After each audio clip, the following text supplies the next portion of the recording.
Good evening and a very warm welcome to this week's Cinema Classic. Last week on this programme I screened Georges Franju's 1963 version of the celebrated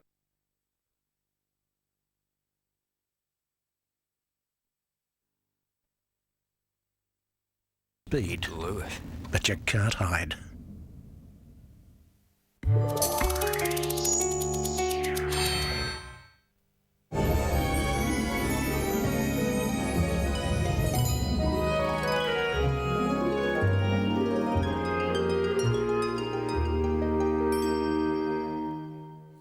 Good evening and a very warm welcome to this week's Cinema Classic.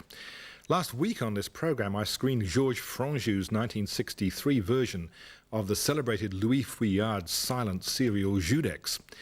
And tonight I have for you another but very much rarer adaptation of a Fouillard serial, Fantômas, which was made in 1931 near the beginning of the sound era. As I said last week, Fouillard's serials like Judex and Fantômas were not only very popular but were milestones in silent movie making. Remaking them certainly posed a challenge. Fantômas is the work of the Hungarian director Paul Fejes, one of the most mysterious and interesting figures in the history of cinema.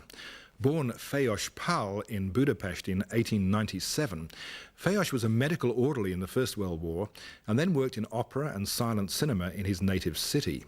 He became a film director in 1920 and made several movies before leaving Hungary. He stopped over in Berlin, where he worked briefly with Max Reinhardt and Fritz Lang, and finally arrived penniless in Hollywood, where he made an independent silent film, The Last Moment, in 1928. This was well received, and he was signed by Universal, where he made the trailblazing early talkie Lonesome, also in 1928. But subsequent films were more troubled, and Fejes returned to Europe.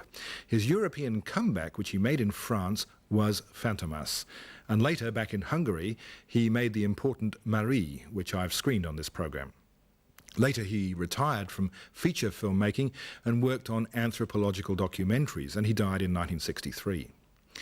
The character of Fantômas is a mystery man, his face seldom seen, and the film's a mystery thriller, a vintage melodrama made by a most interesting director. So here is a true cinema classic, Fantômas.